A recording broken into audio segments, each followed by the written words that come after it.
بسم الله الرحمن الرحيم. اللهم صل على محمد وآل محمد. اللهم صل على محمد وآل محمد. اللهم صل على محمد وآل محمد. اللهم صل على محمد وآل محمد. اللهم صل على محمد وآل محمد. اللهم صل على محمد وآل محمد.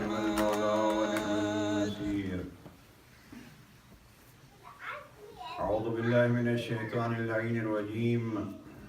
بسم الله الرحمن الرحيم. الحمد لله رب العالمين بارئ الخلائق أجمعين. الصلاة والسلام على سيد الأنبياء والمرسلين وعلى آله الطيبين الطاهرين المعصومين الغر الميامين المنتجبين المكرمين المظلومين الذين قال الله تبارك وتعالى في شأنهم إنما يريد الله ليذهب عنكم الرجس أهل البيت ويطهركم تطهيرا. اللهم صل على محمد وآل محمد وعجل فرج. ورحمة الله على محبيهم ومواليهم وشيعتهم أجمعين ولعنة الدائمة على أعدائهم ملعونين. أما بعد فقد قال الإمام عليه السلام من كان باذلا فينا محجته وموطنا على لقاء الله نفسه فليرحل معنا إني راحل مصبحا إن شاء الله. ومحمد وآل محمد صلوات.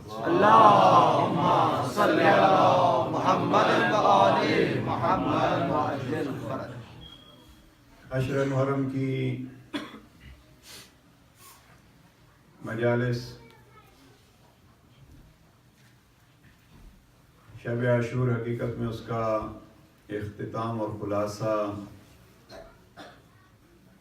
پیش کیا جاتا ہے اور ساتھ دعا کی جاتی ہے کہ جو کچھ کہا گیا سنا گیا کیا گیا پروردگار اس کو قبول فرمائے. سید الشہداء کا وہ قافلہ جو 8 ذی الحجہ کو مکہ سے اس اعلان پر چلا کہ جس کو ہماری راہ میں خون جگر خرچ کرنا ہے، جس کو اللہ سے ملاقات کرنی ہے، وہ ہمارا ہمراہی ہو جائے. ہم کل چل رہے ہیں تو وہ کل 8 ذی الحجہ کو تھی. 2 محرم کو یہ کربلا کا قافلہ مکتب کربلا کو اپنی تا قیام قیامت درسگاہ بنانے کے بعد کل 8 دن کا مدرسہ، جس مدرسے سے اسلام اس وقت بچا آج تک بچا ہوا ہے، اور قیامت تک یہ کربلا کا 8 دن کا مدرسہ اس دین کی بقا کا ضامن ہے. اور یہ وعدہ الہی ہے. آپ عزیز سے سن رہے تھے فَاذْكُرُونِي أَذْكُرْكُمْ، تم مجھے یاد رکھو میں تمہیں یاد رکھوں گا. اللہ سبحانہ و تعالیٰ کی خاطر حسین ابن علی نے اپنا کچھ نہیں بچایا. اللہ سبحانہ و تعالیٰ کا یہ اعلان ہے هَلْ جَزَاءُ الْإِحْسَانِ إِلَّا الْإِحْسَانِ، میں اللہ تیرے ذکر کی بقا کا ضامن ہوں. اب یہ مدرسہ قائم ہوا. اس مدرسے کے قافلہ سالار کا اعلان ہمارا موضوع بحث تھا. اب صلوات پڑھ لیجیے محمد اللہم صلی علی محمد و آل محمد اسی طرح بچوں کو اگر چپ کرائیں گے تو یعنی تو پھر تھوڑا اگر باہر بیٹھ جائیں بچوں والے افراد تو بہتر رہے گا. ایک صلوات پڑھ لیجیے محمد اللہم صلی علی محمد و آل محمد. ایک دفعہ پھر صلوات پڑھ لیجیے. اللہم صلی علی محمد و آل محمد. موضوع ہمارا یہ عنوان رہا فَلْيَرْحَلْ مَعَنَا. ہمارے ساتھ چلیے، ہمارے ہم سفر ہو جائیے، ہمارے ہمراہی ہو جائیے. اس مجلس میں مختصراً اسی سلسلے کو آگے بڑھاتے ہوئے عرض کروں گا عزیزان، پہچانیے وہ سالار جو ہم جیسے گناہگار بھی اپنے ساتھ لے کے جانا چاہتا ہے. وہ کریم ابن کریم کون ہے؟ سبحان اللہ سبحان اللہ. پیغمبر اکرم نے پتھر کھائے، پتھر کھا کے بھی یہی فرماتے تھے الہی یہ میری قوم. قرآن مجید نے اس کی گواہی دی ہے کہ پتھر کھا کے بھی اللہ سبحانہ و تعالیٰ سے تمنا پیغمبر اکرم کی یہی تھی ان کو ہدایت فرما دے. جناب امیر المومنین جنگ صفین کو روکتے ہیں. تاج البلاغہ میں جو ملات ہیں، بعض لوگوں نے آ کے کہا یا علی آپ جنگ سے موت سے ڈر گئے. عجب جملے ہیں جناب امیر علیہ السلام کے. فرماتے ہیں نہیں، جنگ روک لی ہے اس لیے کہ شاید اس رک جانے کی وجہ سے اس ایک رات میں کوئی ہدایت پا جائے. یہ جناب امیر المومنین کے کلمات، اور یہی سلسلہ ہے جناب سید الشہداء کا. 9 کی شام کو جب حملہ ہوتا ہے اور یقینی صورت بن گئی کہ اب دشمن نے حملے کی تیاری کر لی ہے، یہاں جناب ابی الفضل العباس کو بھیجا جاؤ ان کو کہو ایک رات کی ہمیں مہلت دے دو. اب یہ رات کی مہلت، عجب الفاظ ہیں جناب سید الشہداء کے. ان کو کہو مہلت دے دو اس لیے کہ میرا رب جانتا ہے انی احب صلاتہ وتلاوت کتابہ وکثرت الدعاء والاستغفار. میرا رب جانتا ہے کہ حسین کی پسندیدہ چیزیں کیا ہیں. مجھے رب کی نماز پسند ہے، مجھے رب کی کتاب کی تلاوت پسند ہے، مجھے کثرت دعا اور کثرت استغفار پسند ہے. اگر موضوع یہی ہو اور اسی پہ پوری مجلس پڑھی جائے تو ہے ایسا موضوع جس پہ مجلس ہونی چاہیے. جناب سید الشہداء فرماتے ہیں میرا رب جانتا ہے کہ مجھ حسین کو کیا محبوب ہے. عزیزان، یہاں حسین ابن علی فقط اپنی محبوب چیز کا تذکرہ نہیں کر رہے، بلکہ حسین اس اللہ کی محبوب چیز پہ عمل کر کے یہ بتلا رہے ہیں آپ کے حسین کو بھی وہی پسند ہے جو حسین کے اللہ کو پسند ہے. لہذا یہ ہے وہ قافلہ سالار. میں جملہ اپنا دہرا رہا ہوں جس کا کردار یہ تھا کہ ہم جیسے گناہگاروں کو بھی بلا رہا ہے، اور یہی رات کی طلب شاہد تھی.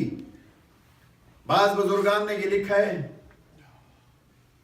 نجمہ فندی مرحوم نے بڑا خوب جملہ فرمایا. فرماتے ہیں یہ دنیا کب سمجھتی تھی شب عاشور سے پہلے چراغوں کے بجھانے سے اجالا اور ہوتا ہے. جناب سید الشہداء چراغ بجھا کے یہ نہیں کہہ رہے تھے جاؤ، وہ کہہ رہے تھے دنیا کے چراغوں کو خاموش کر لو، اس لیے کہ حسینی چراغ سے جن کو روشنی ملنی ہے وہ روشنی پا لے. حقیقت میں تو یہ رات وہ ہے جس سے حسینی چراغ روشن ہوتا ہے. اور اس رات شیخ جعفر ششتری نے اپنی خصائص حسینیہ میں لکھا ہے اس رات 32 افراد حسین ابن علی کی غربت کو سمجھ کے آ گئے حسین ابن علی کی طرف. لہذا یہ ہے وہ رات جس کو ہم شب عاشور کہتے ہیں. مختصر الفاظ میں ذکر ہو جائے اس ہستی کا اور اپنے موضوع کو بھی یوں سمیٹ لوں. میں نے عرض کیا ضروری ہے کہ پہچانے اس ذات کو جو ذات ہمیں دعوت دے رہی ہے اور میرے ساتھ چلو، اس لیے کہ پھر اطمینان ہوگا کہ وہ ہے کون، تاکہ ہم بھی قیامت تک کے سفر میں بڑے اطمینان سے اس کے ساتھ چل سکیں. آیات الہیہ میں نے پیش کی. اور کل کی مجلس میں نے ایک حدیث پیش کی تھی، حدیث ثقلین۔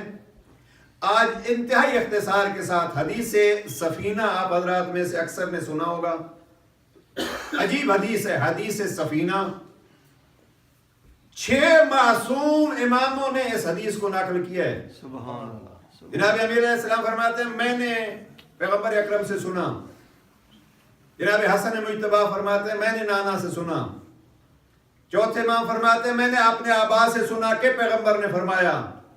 5ویں امام، 6ٹھے امام، 7ویں امام اور 8ویں امام، یہ سارے اس حدیث سفینہ کے راوی ہیں، اور اصحاب میں سے پیغمبر اکرم میں سے درجنوں نے اس روایت کو نقل کیا۔ سب سے مہم جو ہماری کتابوں میں یہ روایت نقل ہوتی ہے وہ جناب ابو ذر غفاری کے ذریعے سے۔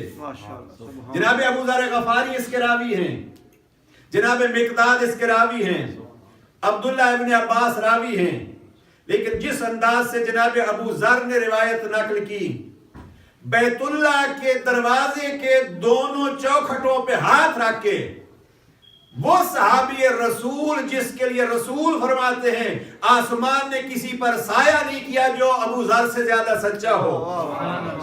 جناب ابو ذر دونوں ہاتھ چوکھٹے بیت الہی پہ ہاتھ رکھ کے کہتے ہیں لوگوں من عرفنی عرفنی ومن انکرنی فانا ابا ذر، جو مجھے جانتا ہے جانتا ہے، جو مجھے نہیں جانتا سنو میں ابو ذر غفاری ہوں۔ سمعت من رسول اللہ، میں نے اپنے کانوں سے اللہ کے رسول سے سنا، انما مثل اہل بیتی کمثل سفینۃ نوح من رکبہا نجا ومن تخلف عنہا غرقا۔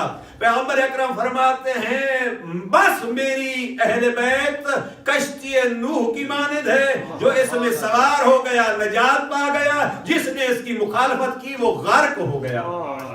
آئے خوشنودی ہے محمد و آل محمد صلوات۔ اللہم صلی علی محمد و آل محمد۔ یہ ہے حدیث سفینہ جس کے راوی آپ نے دیکھے ہیں، اور اس کو پھر ہمارے تمام بزرگان نے اس روایت کو نقل کیا ہے۔ شیخ صدوق نے عیون اخبار الرضا میں اس کو نقل کیا، ان کے بعد شیخ مفید ان کے شاگرد ہیں، ان کے اپنی مجالس کی کتاب عمالیہ شیخ مفید میں اس کو درج کیا گیا۔ شیخ مفید کے شاگرد شیخ توسی اپنی مجالس کی کتاب عمالیہ شیخ توسی میں نقل کرتے ہیں۔ درجنوں سنی علماء نے اس کو نقل کیا کہ پیغمبر فرما گئے انما، میں بڑے اعتماد سے کہہ سکتا ہوں کہ مجھ جیسا طالب علم آرام سے ایک اشرا اس حدیث پہ پڑھ سکتا ہے، اور اس حدیث کی اہمیت ہے کہ پڑھا جانا چاہیے۔ لفظ انما آل محمد کے کلام میں جہاں استعمال ہوا ہے، قرآن کے 2 لفظ انما ہماری قوم کا بچہ بچہ جانتا ہے اور یاد رہنے چاہیے۔ انما ولیکم اللہ ورسولہ والذین آمنوا الذین، آپ کے ولی بس یہی ہیں۔ یہ انما ہم حصر کے لیے استعمال کرتے ہیں، انما آپ کے ولی بس یہی ہیں۔ دوسری جو لفظ انما استعمال ہوا ہے اور آیات آپ اکثر پڑھتے رہتے ہیں، انما یرید اللہ لیذھب عنکم الرجس اہل البیت ویطہرکم تطہیرا۔ اللہم صلی علی محمد و آل محمد۔ اللہ سبحانہ وتعالی فرماتا ہے بس اللہ کا یہ ارادہ ہے کہ ان کو طاہر کر دے۔ سبحان اللہ۔ یہاں پیغمبر اکرم نے وہی لفظ استعمال فرمایا، فرماتے ہیں انما، بس یہ میری اہل بیت کی مثال ایسی ہے جو کشتی نوح کی جیسی ہے۔ سبحان اللہ۔ اور پھر وجہ بتلائی، وجہ شبیہ، کسی شبیہ میں تشبیہ آپ دیتے ہیں، اس میں لازمی ہوتا ہے کہ ہم واضح کریں کہ اس تشبیہ میں مورد نظر کون سی چیز ہے۔ بعض اوقات ہم غلط تشبیہات میں چلے جاتے ہیں، وقت نہیں کہ میں اس طرف جاؤں۔ یہاں کس وجہ سے تشبیہ دی ہے پیغمبر اکرم نے اپنی اہل بیت کو کشتی نوح سے؟ 2 جلد کتاب اس پہ لکھی ہے میر حامد حسین موسوی نے، فقط حدیث سفینہ پہ۔ سبحان اللہ۔ عزیزان علماء کی ان محنتوں کو دیکھیے، 2 جلدیں فقط حدیث سفینہ پہ، درجنوں سنی حوالوں سے، 50 سے زیادہ حوالے ہیں اہل سنت کے جنہوں نے یہ لکھا ہے کہ یہ حدیث پیغمبر اکرم کی سند اور تمام اعتبارات سے صحیح ہے۔ 3 چیزیں اس سے نکالی ہیں علماء نے خلاصے کے طور پر میں عرض کر رہا ہوں. فرماتے ہیں پیغمبر اکرم نے فرمایا میری اہل بیت بس وہی ہے جو کشتی نوح کی مانند ہیں. اب میں کتنا عرض کر سکتا ہوں. کشتی نوح کو جا کے دیکھو تو جناب نوح کی کشتی کا تذکرہ قرآن میں کیا ہے. اللہ سبحانہ و تعالیٰ فرماتے ہیں نوح اپنی قوم کو اگر بچانا ہے تو کشتی بنا بِأَعْيُنِنَا وَوَحْيِنَا، ہماری آنکھوں کے سامنے بنا، ہمارے بتلانے کے مطابق بدلا. وہ یا پیغمبر اکرم فرماتے ہیں میں جن کو اہل بیت کہہ رہا ہوں وہ اللہ کی نگاہوں کے سامنے بنے ہیں. میں مصطفیٰ بتانے آیا. اب یہ ہے فضیلت آل محمد. اور پیغمبر کسی چیز کا حکم نہیں دے سکتے.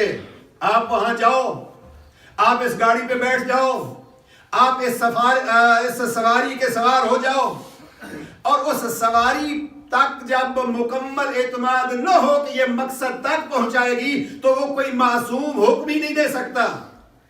بہرحال اسی حدیث سے علماء نے ثابت کیا ہے کہ اسی حدیث سے عصمت معصومین ثابت ہے. اور اسی حدیث میں یہ بھی ثابت ہے کہ ہر دور کے لیے کشتی کی سواری کا حکم ہے، لہذا وہ معصوم ہر دور میں ہونا چاہیے. اور اس کو تشبیہ کس وجہ سے دی گئی؟ تشبیہ دی گئی ہے نجات کی وجہ سے. کشتی نوح میں جو لکھا ہے وہ ہے نجات کی ضامن، لہذا اہل بیت کشتی نوح جیسی ہے. وجہ کیا ہے؟ نجات. وہ بھی اللہ کی طرف سے بنائی ہوئی کشتی، اللہ کے نمائندے نے بنائی تھی، بتائی تھی، دعوت دی تھی، سوار کیا تھا، اور وہ نجات کا ذریعہ بنی تھی. حسین ابن علی فرما رہے ہیں فَلْيَرْحَلْ مَعَنَا کہ میرے ساتھ ہم سفر ہو جاؤ. تو نانے حسین فرماتے ہیں دیکھو یہ حسین بھی اسی کشتی میں سے ایک کشتی ہے جو کربلا سے گزرتے ہوئے اس خون کے دریا سے آپ کو نجات کا ضامن بن کے بچا رہی ہے. صلوات پڑھ لیجئے محمد و اللہم صلی علی محمد و آل محمد. اب اس کشتی پہ اگر بحث شروع ہو گئی تو تفصیلی بحث ہے. بس اتنا عرض کروں عزیزان، کشتی کی سواری میں ایک شرط ہوتی ہے، اور وہ شرط یہ ہوتی ہے کہ کشتی جہاں رکے وہاں رکو، جہاں چلے وہاں چلو. کشتی کی فقط سواری کا مال نہیں ہوتا.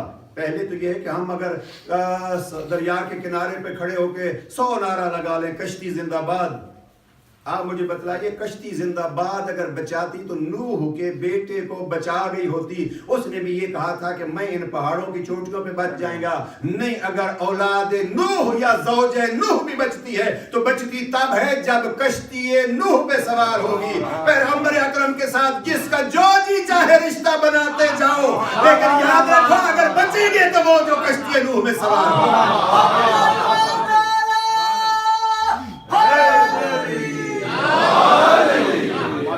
محمد وآل محمد صلوات. اللہم صلی علی محمد وآل محمد.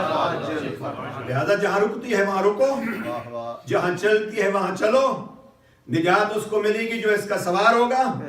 کوئی رشتہ داری میں یار نہیں ہوگا. اتباع و پیروکار بن کے آگے بڑھنا یہ نجات کا ضامن بنے گا. بس اتنا جملہ یاد رکھیے اور بات آگے بڑھائیں. جہاں کشتی روکے وہاں رکو، جہاں چلے وہاں چلو. 100 میل آپ نے دریا سمندر کے اندر سفر کیا، اس کے بعد اگر آپ کی طبیعت بدل جاتی ہے کہ اب کافی ہو گئی سواری، اب ہم چھوڑتے ہیں، جب بھی کوئی چھوڑے گا وہ غرق ہو جائے گا. من راکبا فیہا، جو اس میں سوار ہو گیا وہ بچ گیا. اب مشکل سے میں اس حدیث کو چھوڑ کے آگے گزر رہا ہوں. صلوات پڑھ لیجئے محمد. اللہم صلی علی محمد وآل محمد. بس اتنی گزارش کروں ان علماء نے جنہوں نے محنت کر کے یہ چیزیں ہم تک پہنچائی ہیں. بڑا تعجب ہوتا ہے مجھے. اب ہمارے جوانوں کو یہ معلوم ہونا چاہیے نا کہ کون ہے امیر حامد حسین موسوی جس نے 2 جلدیں پوری ان پہ لکھی ہیں. وہ میر حامد حسین موسوی جس کی ابقات الانوار جو 33 جلدوں پر مبنی ہے، جن کے لیے آیت اللہ العظمیٰ آغا خمینی نے فرمایا تھا علماء یہ ہندوستان کے ہیں، اب ہماری قوم کو یہ بھی نہ پتہ ہو کہ میر حامد حسین موسوی کون تھے، کہاں کے تھے، کیا لکھا تھا، تو پھر گویا ہم علوم آل محمد سے دور ہیں۔ اور نہج البلاغہ میں آل محمد کی تعریف میں جناب امیر المومنین کا ایک جملہ سن لیجئے، امام فرماتے ہیں آل محمد کو آپ نے پہچاننا ہے تو پہچانو کون ہیں، ہم عیش العلم و موت الجہل، اگر علم کی زندگی ہے تو وہ آل محمد ہے، اور اگر جہالت کی موت ہے تو وہ آل محمد ہے۔ لہذا اپنے معیار علمی کو بڑھائیے۔ اور میں یہاں یہ اتنا ہی کہہ دوں کہ ان مجالس میں آج تک کی رات میں ہم نے کتنے قدم اٹھائے ہیں حسین ابن علی کے ساتھ، کیسے قدم اٹھانا ہے یہ کس سے پوچھنا ہے؟ قرآن میں نے گزشتہ رات عرض کیا تھا، قرآن کی تفسیر کس سے پوچھنی ہے، قرآن کس سے جاننا ہے۔ ایک جو مرض ہمارے ہاں لاحق ہو گئی، آج ہر کوئی عالم ہے۔ عزیزاً علماء کو دیکھیے، علماء کو پہچانیے۔ میر حامد حسین موسوی وہ ذات گرامی جس کی ابقات الانوار علم کلام و علم عقائد پر آج تک اس جیسی کوئی کتاب نہیں لکھی گئی۔ اس وقت ایک بہت عظیم محقق ہیں، ملاقات ہماری ان سے ہوئی، قوم میں ہیں، میری ملاقات ان سے کربلا ہوئی، آیت اللہ سید حسین میلانی، ویب سائٹ بھی ہے ان کی بڑی اچھی جو عربی جانتے ہیں۔ ابقات الانوار میر حامد حسین موسوی کی کتاب کا انہوں نے خلاصہ کیا ہے۔ ایک عرب عالم نے، بہت بزرگ عالم ہے، ایک عرب عالم انڈیا میں لکھی جانے والی ایک ہندوستان کے عالم کی کتاب کا خلاصہ کرتے ہیں۔ آپ تصور کر سکتے ہیں، وہ اکثر موجود ہے یہاں بھی، 22 جلدوں میں ایک کتاب کا خلاصہ چھپ رہا ہے، وہ ہے ابقات الانوار۔ اور اس حدیث کو عصمت آل محمد کے طور پر میر حامد حسین موسوی کے بعد جنہوں نے سب سے زیادہ اہمیت دے کے نقل کیا ہے وہ لبنان کے سید عبد الحسین شرف الدین موسوی ہیں۔ ان کی کتاب ہے المراجعات، اور مناظرے پہ جو حضرات شوق رکھتے ہیں ان کے لیے اچھی کتاب ہے المراجعات۔ اس کا اردو میں، اصل عربی میں ہے، اس کا اردو، فارسی اور انگلش میں بھی اچھا ترجمہ موجود ہے، اس کو پڑھیے۔ المراجعات، سید عبد الحسین موسوی شرف الدین، لبنان سے ان کا تعلق ہے۔ ان علماء کو دیکھیے اور آج کے علماء کی محنتیں۔ قرآن مجید کہاں جائیں گے ہم؟ میں فضائل کے لیے جو آج کل عام کتاب خود استعمال کرتا ہوں، اگر کوئی طالب علم تشریف فرما ہوں،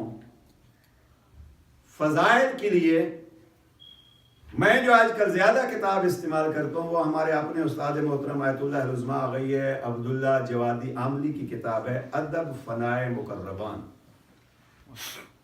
ایک زیارت ہے ہمارے ہاں،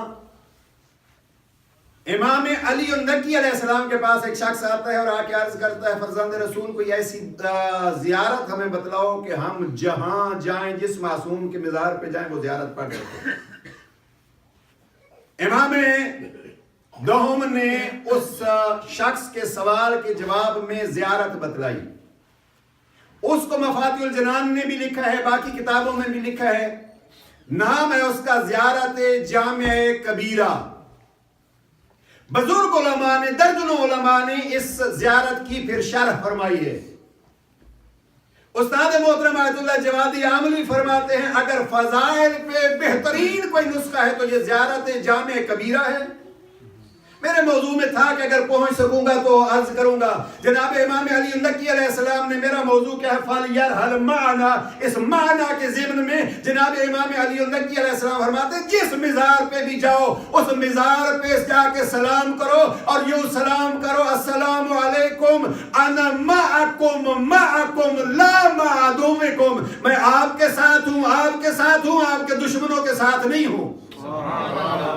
اب میں نہیں پہنچ سکا وہاں تک. فَلْيَرْحَلْ مَعَنَا. امام حسین علیہ السلام فرماتے ہیں آپ یہ کہو کہ آپ یہ کرو کہ ہمارے ہمراہی ہو جاؤ.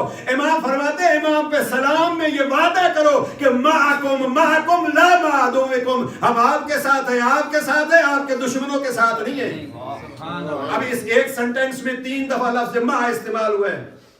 یہ ان کی 10ویں جلد میں ادب فنائے مقربان ابھی جاری ہے, مکمل نہیں ہوئی.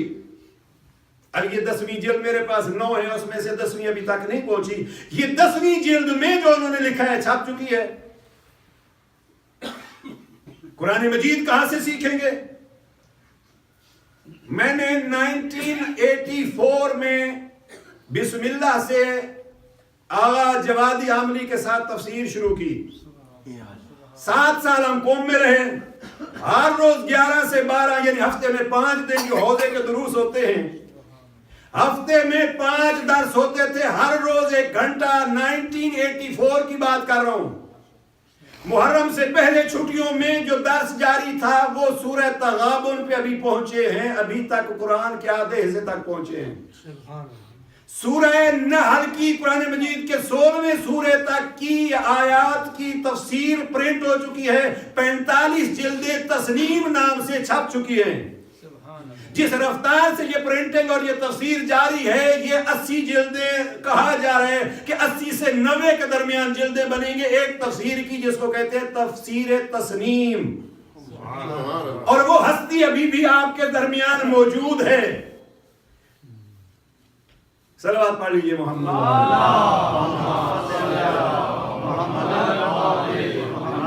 یہ علماء کو پڑھیے, علماء کو سنیے. ہاں مجھے جملہ یاد آ رہا تھا, ہم درس پڑھاتے تھے جب, تو یہ ایران عراق جنگ کا دور تھا.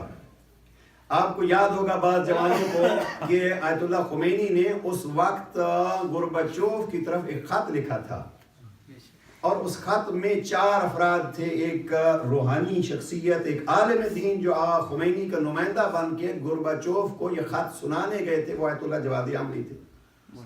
واپس آئے تو انہوں نے جو باقی حالات بتلائے, ایک حالت عجب انہوں نے بتلائی. فرماتے ہیں ہم 4 افراد تھے, اور ہم میں سے ایک وزارت خارجہ کی خاتون تھی, منو چہر. وہ خاتون, وہ فرماتے ہیں جب ہم اس کمرے میں گئے جہاں گورباچوف سے لوگ یہی سمجھ رہے تھے کہ ایران جنگ ہار گیا ہے اور اب یہ گورباچوف سے مدد طلب کرنے گئے ہیں.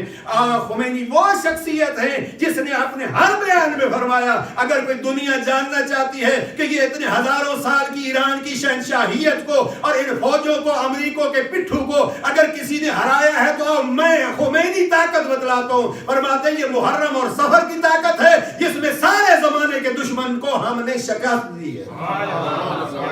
یہ ہے وہ علماء جو محرم اور صفر کی بات سخت ہے, میں ارادہ نہیں تھا. عزیز ہمارے جو ہیں وہ یہ جملہ کہہ رہے تھے کہ جناب زینب کبریٰ نے یہ وعدہ کیا تھا کہ یہ مجلس نہیں رکے گی.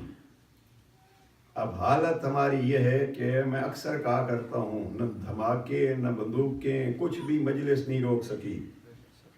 لیکن آج ہم مولویوں اور ذاکروں نے مجلسیں آپ کی روک لی ہیں, اس لیے کہ اتنی مہنگی کر دی ہیں, غریب مجلس پڑھا ہی نہیں سکتا. پھر اس کو بھی جب ہم کہتے ہیں جناب تو واہ واہ بھی ہوتی ہے. اور آپ بہرحال معذرت چاہتا ہوں, اس جملے پہ صلوات پڑھ لیجیے محمد.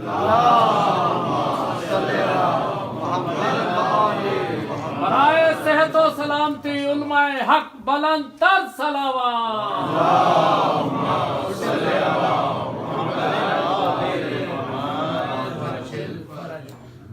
یہ ہم نے مجلس سے رکوا دی ہیں آپ کی یا نہیں؟ آپ خدمت کیجئے, جی بھر کے خدمت کیجئے, ذاکران حسین کی خدمت کیجئے. سید سجاد کے سامنے جب فرزدق نے اشعار پڑھے, اور وہ ایک طویل قصیدہ ہے, قصیدہ میمیہ, جناب فرزدق نے جناب سید سجاد کے قصیدہ پڑھا، وقت کے حاکم کے سامنے سزا کے طور پر قید کر دیا گیا جناب فرزدق کو۔ جناب فرزدق کی قید کا سن کے جناب سید سجاد نے نقد کیش جناب فرزدق کی طرف بھیجے۔ جناب فرزدق وہ ذاکر تھا، جب سید سجاد کے ہاتھوں کے پیسے جناب سید سجاد کے پیسے پہنچے فرزدق، تو فرزدق ہاتھ جوڑ کے پیغام دے کے کہتا ہے میں نے پیسوں کے لیے تو نہیں پڑھا تھا، میں تو آپ کی عظمت کو دل سے مانتا ہوں۔ اب میرے استاد مرحوم فرمایا کرتے تھے محرم کے آخر میں پیسے منہ پہ مارے جاتے ہیں، یہ اتنے کم ہیں۔ بس عزیز و بات سخت جو ہے وہ صلوات پڑھ لیجئے محمد ہم جیسے ہم خود اس دنیا کی لالچ، دنیا کی خاطر جو ہے وہ مجلس امام حسین علیہ السلام کو امام حسین کے لیے پڑھو۔ استاد مرحوم کا جملہ نقل کروں، فرمایا کرتے تھے اگر بھوک مر گیا تو زہرا سے گلہ کرنا، میں تو تیرے بیٹے کا تذکرہ کر رہا تھا۔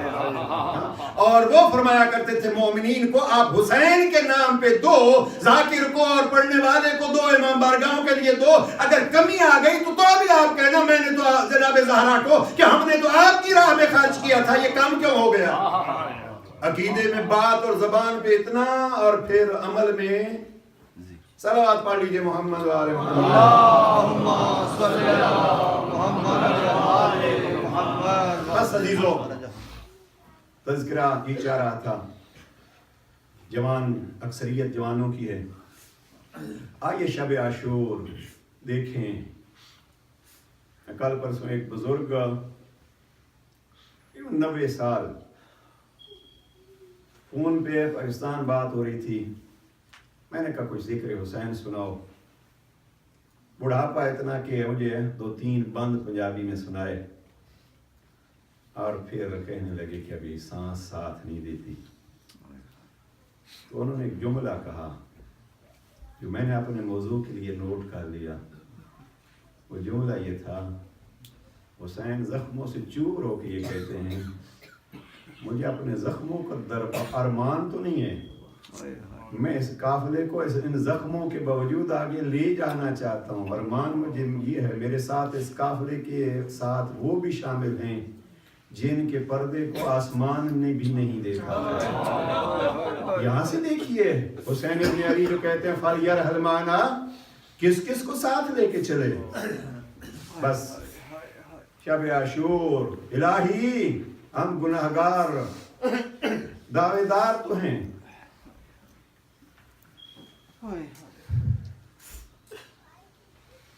بس عزیزو ختم ساری گفتگو۔ الہی تیرا دین کیسے بچتا ہے؟ تجھے اکبر کی جوانی چاہیے، اصغر کی نادانی چاہیے، قاسم کے ٹکڑے چاہیے، یا زینب کی نگاہ چاہیے؟ کیا تھا جو حسین نے بچا کے رکھا؟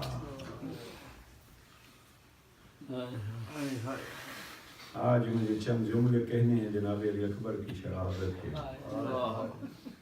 عزیزوں، ہمارے علاقے میں رواج رسم یہ ہے اگر کوئی باپ دنیا سے چلا جائے، ہم جیسے مسافر ہیں یہاں، کئی دفعہ ہوا ہوگا آپ کے ساتھ، ہمارے ساتھ بھی ہوا ہے، اگر باپ دنیا سے چلا جائے وقت پہ بیٹا باپ کے جنازے کو کندھا دینے کے لیے پہنچ جائے نا، رواج یہ ہے ہمارے ہاں، یہ جملہ عموماً میں نے سنا ہے، کتنا خوش قسمت تھا بیٹا جنازے میں پہنچ گیا۔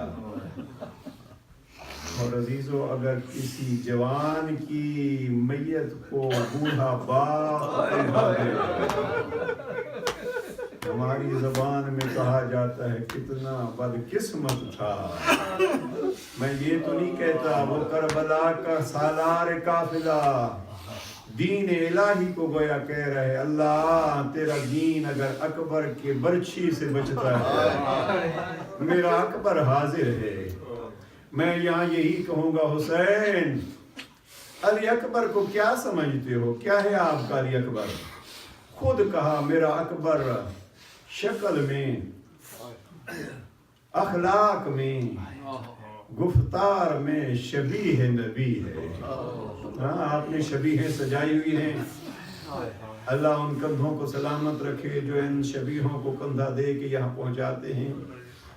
شبیہ نبی علی اکبر،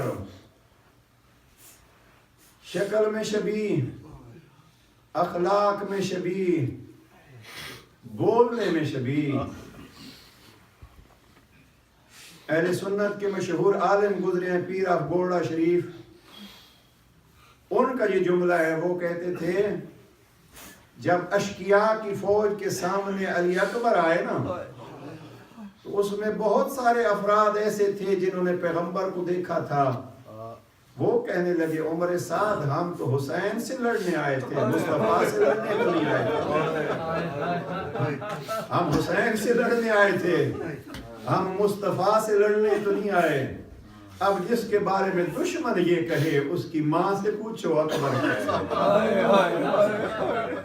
شہید کربلا خود فرماتے ہیں پروردگار تو گواہ ہے، جب مجھے رسول کی زیارت کا شوق پیدا ہوتا تھا تو میں اکبر کی زیارت کرتا تھا۔ اب حسین جیسا باپ راتوں کو اٹھ اٹھ کے جس بیٹے کی زیارت کرتا ہے، مجھے بتلا اس کی پھوپھیوں کی کیا حالت ہوگی، اس کی ماں کی کیا حالت ہوگی۔ لیکن دین کی بقا کے لیے، دین سمجھانے کے لیے ایک وہ وقت آیا جب اصحاب سارے مارے گئے، شہید کربلا کے سامنے 18 سال کا علی اکبر آ کے کھڑا ہوا۔ مجھے کسی مقتل کی کتاب میں نہیں ملا کہ جناب علی اکبر نے اجازت مانگی ہو، حسین نے ایک دفعہ بھی نہ کی ہو۔ علی اکبر سامنے آ کے کھڑے ہوئے، بابا حل یا رخصہ، مجھے مرنے کی اجازت ہے۔ سمجھو جملہ میں نے کہہ دیا، چونکہ اکثریت جوانوں کی ہے، شاید آپ نہیں سمجھ سکیں گے۔ باپ جس کا جوان بیٹا ہو وہ بہتر سمجھتا ہے کہ یہ علی اکبر نے کیا کہا، بابا حال لیا رخصہ، کیا مجھے مرنے کی اجازت ہے؟ کسی مقتل میں نے نہیں دیکھا کہ سید الشہداء نے کہا اکبر نہیں، فرماتے ہیں ہاں اکبر اگر مرنے جانا ہے تو بیٹا جا پہلے خیام سے خدا حافظ کر کے، اب جا بیٹا جا پہلے خیام سے خدا حافظ کر کے آ۔ اب عزیزو سوچتے رہیے، میری مائیں بہنیں دعا بھی کرتی رہیے، کسی ماں کا جوان بیٹا دنیا سے کوچ نہ کرے۔ اور اب جناب علی اکبر آئے، یہ بھی ذہن میں رکھیے، یہ ہاشمی بیویوں کے پاس پہلی دفعہ کوئی شہید آیا ہے جو خدا حافظ کرنے آیا ہے، اس لیے کہ پہلے اصحاب تھے، پیغمبر اکرم کے نواسے نے ایک الگ خیمہ بنایا ہوا تھا، جو شہید ہوتا تھا لاش اس خیمے میں لے آتے تھے۔ کوئی خدا حافظ بیویوں سے تو نہیں ہوئی تھی، بیویوں سے پہلی خدا حافظی جو کی ہے وہ جناب علی اکبر نے کی ہے۔ اب مجھے کربلا کا منظر تفصیل سے ذہن میں آ رہا ہے، ماں نے کیسے خدا حافظی کی، زینب کبریٰ نے کیسے خدا حافظی کی، سکینہ نے کیسے خدا حافظی کی ہوگی، جناب کبریٰ نے بھائی کو کیسے الوداع کیا ہوگا۔ عزیزو بس اتنا جملہ، ایک ایک بی بی جناب علی اکبر کو خدا حافظ کر رہی تھی، اور یہ ایک ماتمی دستہ بن گیا تھا، نوحہ خانوں کا دستہ بن گیا تھا۔ اب یہ ساری بیویاں کٹھی ہیں، اور بھائی رکھنے والوں، علی اکبر نے خیموں میں آخری خدا حافظی کیسے کی؟ آ گئے وہاں جہاں سید سجاد مستر بیماری پہ لیٹے ہوئے تھے، اکبر نے کیا کیا؟ پائنٹی کی طرف بیٹھ گئے، بھائی کے قدموں کا بوسہ لیا، گویا کہہ رہے ہیں سجاد تیرے جہاد پہ یہ پاؤں کام آئیں گے، میں تیرے پاؤں کو بوسہ دے کے جا رہا ہوں۔ جب جناب علی اکبر نے پاؤں کا بوسہ دیا، بیویوں نے یہ منظر دیکھا، پکار بلند ہوئی، واہ حسینہ کی صدا بلند ہوئی، بیویوں کے آنسو جب جناب سید سجاد کے چہرے میں گرے، علی اکبر کو جناب سجاد نے پاؤں میں بیٹھے ہوئے دیکھا، کہا اکبر یہ کیا ہو گیا؟ کہا بابا غریب ہو گیا ہے، نہ آپ کو خدا حافظ کرنے آیا ہوں. عزیز و مقتل کی کتابوں میں نے جو خود خدا حافظی پڑھی وہ نقل کر رہا ہوں. جناب سید سجاد نے کہا میں باقر بیٹا مجھے عصا دے. امام عصا کا سہارا لے کے اپنے بیٹے کے کندھوں کا سہارا لے کے سید سجاد اٹھے, اپنے گلے سے جوان بھائی کو لگایا. اب بیویاں سامنے دیکھ رہی ہیں اکبر جیسا شبیہ نبی مرنے جا رہا ہے, ماں کیسے ہوں گی اور پھوپھیاں اور بہنیں کیسے ہوں گی. عزیزو یہاں دونوں بھائی اتنے روئے کہ بیویاں چھڑاتی رہی لیکن علاج نہ کر سکی.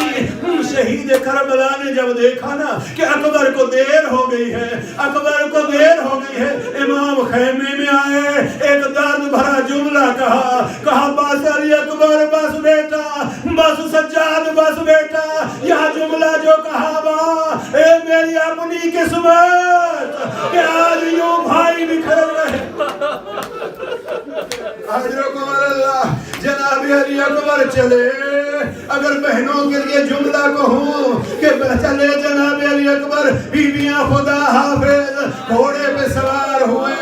جناب علی اکبر کا گھوڑا چلا, جناب علی اکبر کے رکاب میں کسی نے ہاتھ ڈالا, گھوڑا رکا, پلٹ کے جو دیکھا زینب کبریٰ کھڑی ہے. بیٹا اب دیر ہو گئی, میں یہ تو نہیں کہتی اترا مجھے اپنے رخسار چموانے لیتے ہیں. نہیں بیٹا, فقط اپنی زین میں بیٹھے بیٹھے اپنا چہرہ جھکا, پھوپھی ایک دفعہ تجھے بوسہ دے دے. زینب کبریٰ نے بوسہ دیا. بیٹا خدا حافظ. اب جو گھوڑا چلا ایک دفعہ پھر رکاب میں کسی نے ہاتھ ڈالا. اکبر پلٹ کے دیکھتے ہیں اب کون ہے, سر جھکائے ہوئے جناب لیلا کھڑی ہے.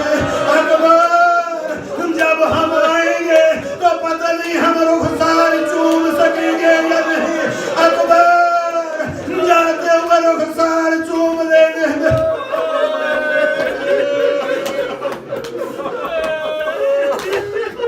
آخری رات شہیدوں کی میں تو آتی ہوں, میں اس رات کو جو مسائل پڑھتا ہوں خود وہ مسائل شب عاشور کا ہے, جہاں سکینہ بابا کے پیچھے پیچھے چل رہی تھی. حسین جو سجدے میں جاتے تھے نا تو اپنا رخسار کربلا کی خاک پہ رکھ کے بابا کو دیکھتی رہتی تھی کہ کل جو میں آؤں گی تو تیرا رخسار نہیں نظر آئے گا. آج کو بل اللہ چاہت جو مدلست ہوتی ہے تو اب جناب علی اکبر نے گھوڑے کو پھر آگے بڑھایا. میرا گھوڑا چل بابا غریب ہو گیا ہے, دیر ہو گئی ہے. بہنے رکھنے والوں ابھی تیسری دفعہ رکاب میں جو ہاتھ آیا علی اکبر نے جو دیکھا تو جھک کے دیکھنا پڑا. اب ہاتھ تو کس نے رکاب میں ڈالا تھا, 3.5 سال کی سکینہ. اب عزیزو آپ سن لو گے اور میں پڑھ لوں گا, بہنیں اس کو سمجھ سکیں گی. جناب سکینہ نے رکاب میں ہاتھ ڈالا. اکبر نے کہا بہنا خدا حافظ جو کر لی بہنا, کہا اکبر یہ تو نہیں کہتی کہ آپ سر جھکاؤ اس لیے کہ آپ کا قد ہے بلند, میرا قد ہے چھوٹا. اکبر ایک لحظے کے لیے بس عزیزو اپنی اپنی تمنائیں, اپنی اپنی دعائیں, شہیدوں کی یاد اور ان جوانوں کی جوانیاں اللہ سلامت رکھے جو دین کی خاطر یوں خدمتیں کر رہے ہیں. اکبر میں یہ کہتی ہوں کہ اترا, میں یہ کہتی ہوں کہ اپنا چہرہ جھکا چونکہ میرا قد چھوٹا ہے. علامہ سید محمد یار صاحب کا جملہ پڑھ رہا ہوں, فرمایا کرتے تھے کہا اتنا. جناب سکینہ کہتی ہیں اکبر ذرا گھوڑے کی رکاب سے اپنا پاؤں نکال, میں تیرا پاؤں چون کے کہوں گی بیبیوں میں نے بھی اکبر کو خدا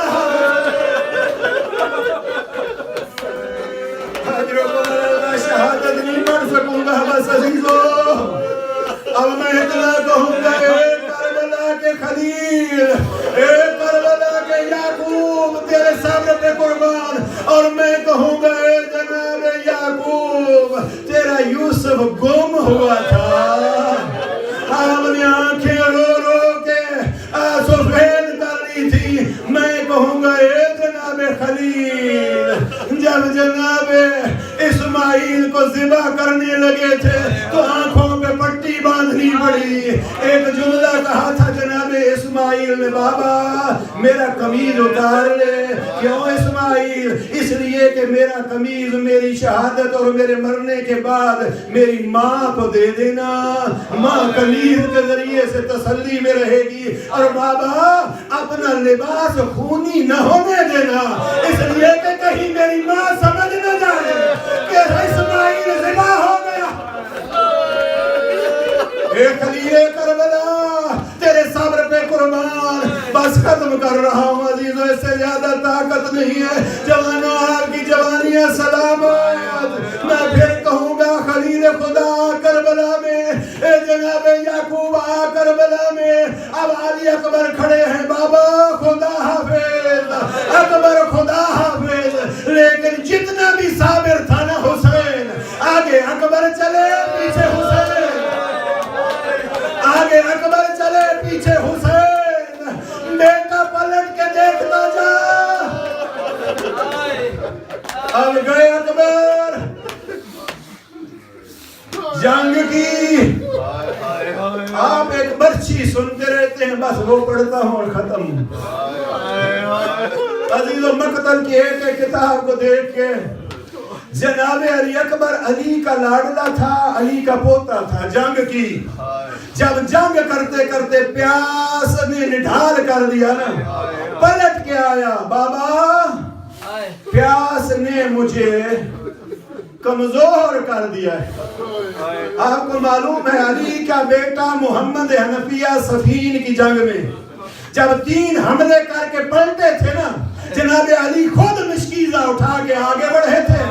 محمد بیٹا تیرے ہونٹ خشک ہو رہے ہیں, ذرا ہاتھ پھیلا, میں علی مشکیزے سے پانی ڈالوں اور پانی پی علی کا بیٹا پیاسا نہ لگے.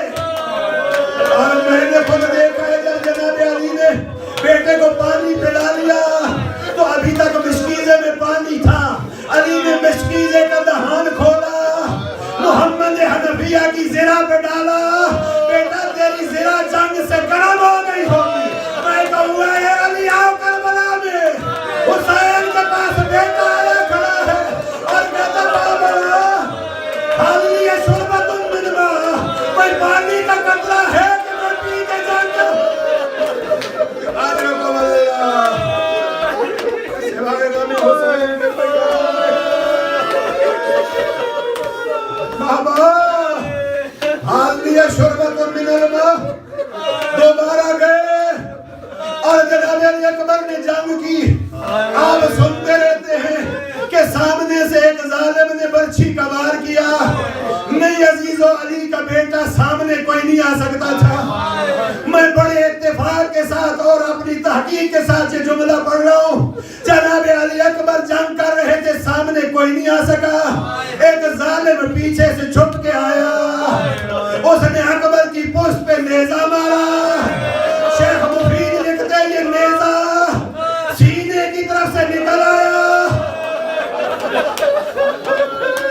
یہ نیزہ اکبر کے سینے کی طرف سے نکل آیا اور ظالم نے نیزہ نکالنا چاہا, نیزہ نکلا نہیں. ظالم نے نیزہ وہی چھوڑ دیا. اپنی تلوار سے پشت سے جناب علی اکبر کے سر پہ وار کیا.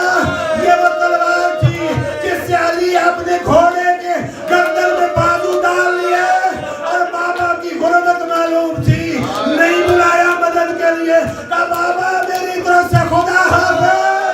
گویا میرے بوڑھا باپ جوان بیٹے کی بیعت پر نہیں آتا.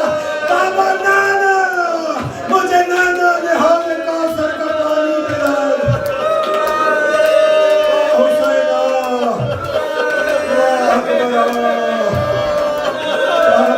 لے آئیے اور جوان کندھا دیجیے, اس لیے کہ حسین پورا باپ کندھا دے رہا تھا اور اتنا کہہ رہا تھا اکبر جوان بیٹا پورا باپ مگر دین کے لیے حاضر ہے. اب یہ بھی سوچتے آئیے آپ تو تابوت لے آئے, حسین کیسے لے آئے؟